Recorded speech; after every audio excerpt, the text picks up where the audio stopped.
হরি বল হরি বল হরি বল হরি বল হরি বল। তাহলে এখন ব্যাপার হচ্ছে যে এই যে সূর্য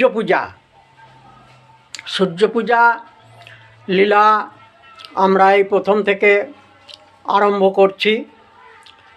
আচ্ছা দেখুন, ভগবান রসিকেন্দ্র চূড়ামণি প্রাণ গোবিন্দ আমার প্রতিদিন যেমন সকালবেলা নন্দরাজার নবলক্ষ ধেনু নিয়ে গোচারণে যান, সেই রকম ধারা আজকেও সেই নবলক্ষ ধেনুকে নিয়ে গোচারণে যাচ্ছেন। কিন্তু যাবার কালে শ্রীমতী রাধারানী গবাক্ষের দ্বার দিয়ে প্রাণ গোবিন্দের রূপ শোভা দর্শন করছেন, কিন্তু কোনো কথা বলা গেল না।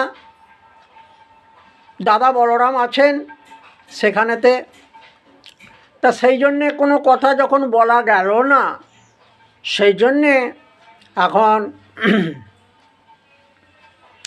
রাধারানীর যে মনের ইচ্ছা সেটা আপনি জানাবেন কি করে? সেই জন্যে তুলসী দেবীকে তিনি ওই কাননে পাঠাচ্ছেন, গোচারণ যেখানে করছেন সেই জায়গাতে উনি পাঠাচ্ছেন। তবে এইবার সেখানে শুধু পাঠালেই হবে না, দাদা বলরাম আছে, অন্যান্য সখারা আছে, তাদের কাছ থেকে সরিয়ে নিয়ে এসে প্রাণ গোবিন্দকে আমার নিরজনে বসে রাধারানীর মনোবেদনা কথা বলতে হবে। সেইগুলোই বলার জন্যে তুলসী দেবীকে পাঠাচ্ছেন। অগয় আমাদের রাধিকা রূপশীল ইয়া তুলসী, আমাদের রাধিকা রূপশীল ইয়া তুলসী,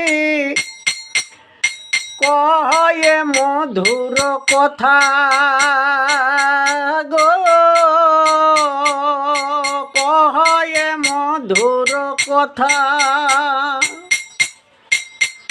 বলে কাননে গমন কর এখন, নাগর শেখর যথা, বলে কাননে গমন কর এখন,